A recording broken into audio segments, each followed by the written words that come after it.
Hello, welcome to Chatham. Well, thank you. Good day. It's a beautiful place, isn't it? It's much, much larger than I had expected. Well, we get that a lot.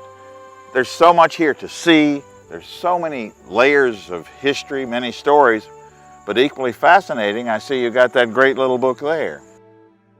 In this book, John Washington did spend at least one of his nights of freedom here. I am interested. There are a number of buildings. Right. Can you tell me anything about them? All right. What you've got are the buildings remaining, but luck would have it, the park has actually been doing some recent research that shows where other buildings were. Now, let me go get the information, and I'll meet you back by the gate. Excellent. Right? Now, we're on the east side of the house. That's in front of us here. The other side was the main side or river entrance. The gardens weren't here. But the building here on the right, that was the laundry. It was slave operated. And here on the other side, this building, that was the kitchen, also slave run. Now, look at this sketch, really recently discovered by park historians. It's a soldier sketch found in New Jersey. There's the main house. Over here's the laundry. Here's the kitchen, but look. There seems to be another building to the left of the kitchen. Now, let's look at this sketch. It was done later in the winter of 1862-63. Look there. But you see, it looks a lot like it has a chimney in the middle. Just like the other one. Now, let me guess. A chimney in the middle.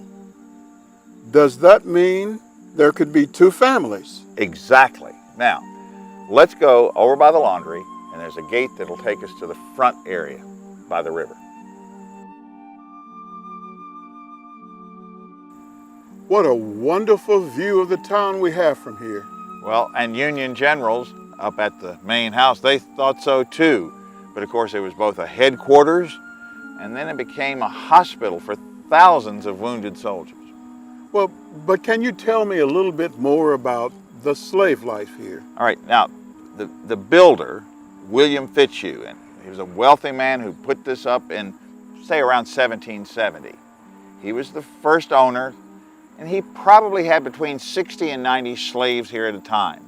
They did things, the usual things, but I mean, field work, housework, cooking, laundry. In this case, some even fished in the river for him. That was because of the location.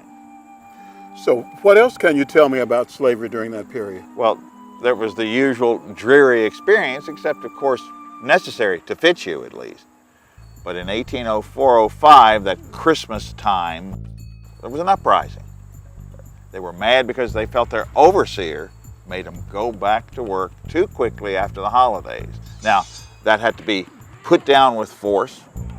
There were deaths on both sides. A couple of slaves were sold off to the Caribbean, sent south. And so you're saying there were many slaves who were born, lived, worked, and died right here? Yes, with their families, but what often happened, they were ripped from those families for no reason, sent away. A very interesting story, though, takes place at the end of the slave era. The owner of the place was named Hannah Coulter. She died, and her will provided for the freeing of the slaves here at Chatham. They had a choice. They could either have their passage paid to Africa, where there was this freed slave colony called Liberia, or they could work for the new guy. Now, that was Horace Lacey. He took the will to court, overturned it on the basis of the law of the day. Slaves were not people who could make a choice, but property who had no choice.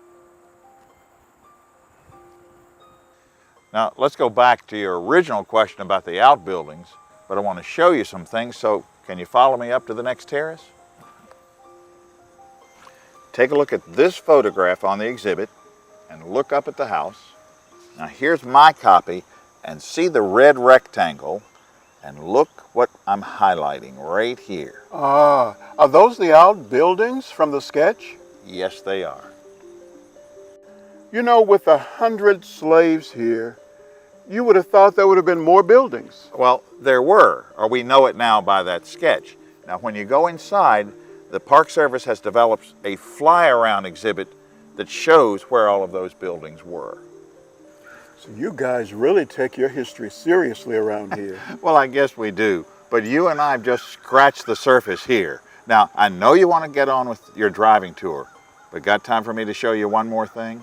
Sure. Now, look back at the photograph, and here's a soldier in it against a tree, and to his right are these two trees. Now look up, look to the right at those two trees. Are those the same two trees? Yes, they are. They witnessed everything we're talking about, the slavery, the Civil War, the 20th century. It's absolutely amazing when you think of it. You know, I'd really like to bring my family back here next year. Well, we'd love to have all of you here, and then you could do the entire Trail to Freedom driving tour.